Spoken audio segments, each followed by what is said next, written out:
Plastic দূষণ আর নয়, বন্ধ করার এখনই সময়।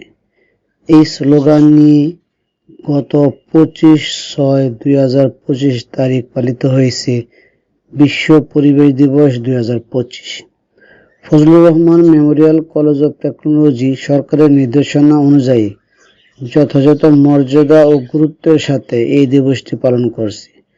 বিশ্ব পরিবেশ দিবসে আলোচনা সভার সভাপতিত্ব হিসেবে উপস্থিত ছিলেন চট্টগ্রাম বিভাগের শ্রেষ্ঠ অধ্যক্ষ আলহাজ মোহাম্মদ আবু তাহের স্যার। দশম শ্রেণীর ছাত্র নাদিম মোস্তফা সুরেলা কণ্ঠে কোরআন তেলাওয়াতের মাধ্যমে বিশ্ব পরিবেশ দিবসের আলোচনা সভাটি শুরু হয়। সভায় স্বাগত বক্তব্য রাখেন Fazlur Rahman Memorial college of টেকনোলজির প্রতিষ্ঠাতা অধ্যক্ষ আলহাজ মোহাম্মদ আবু তাহের স্যার।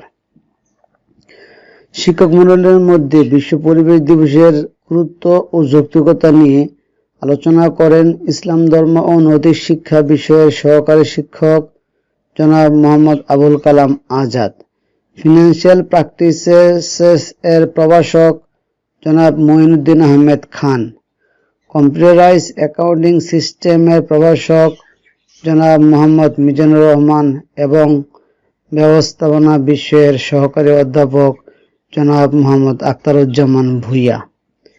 বিশ্ব পরিবেশ দিবস 2025 আলোচনা সভার সভাপতির সমাপনী বক্তব্যের মাধ্যমে আলোচনা সভাটি সমাপ্ত হয়। ধন্যবাদ সকলকে। আসসালামু আলাইকুম।